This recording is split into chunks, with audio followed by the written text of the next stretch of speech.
So on the left side of this board shows my grandfather, Vidal, who was born in 1864 and he died in 1936. Vidal was an attorney. He went to law school in San Francisco, and he was a practicing attorney in San Francisco, and his specialty was actually immigration.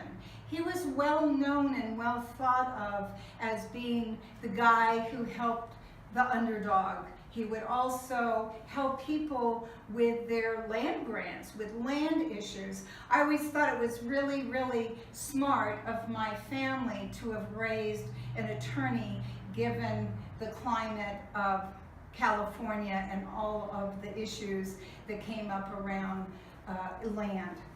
Well, he came back here in addition to whatever practice he had to manage Miss Dora's ranch.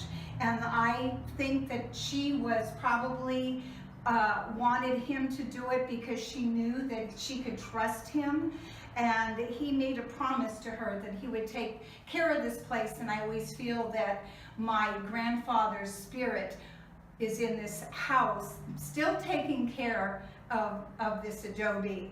I never knew my grandfather. My grandfather passed away way before I was born, 11 years before I was born. Well, his son, here's a picture of Vidal, a little bit older, and his two children. This is my father. His name was Gustav. His name was Gustav Ferdinand Peña. His sister was Frances.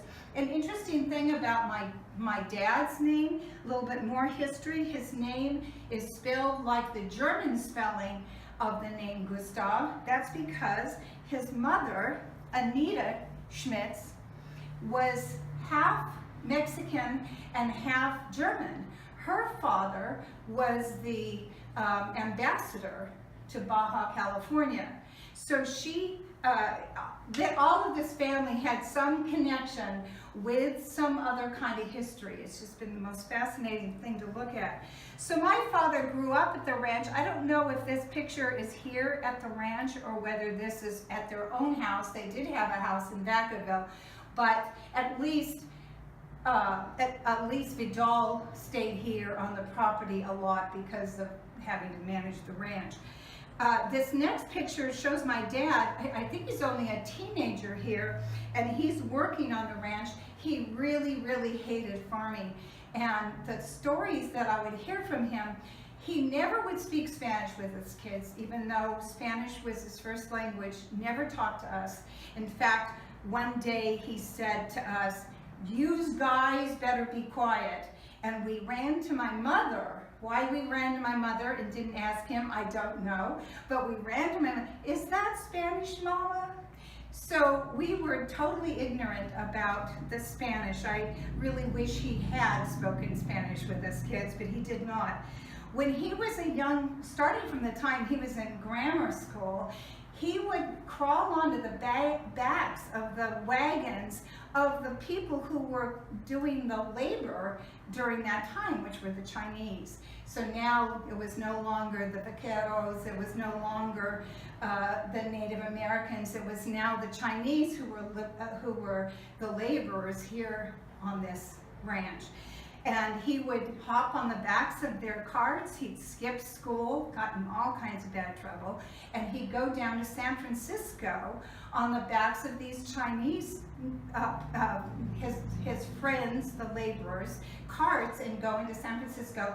He got to see all the vaudeville in San Francisco, the opium dens. I mean, he really got involved with the Chinese culture in San Francisco. My dad ended up by moving to the Bay Area and had a business in Oakland.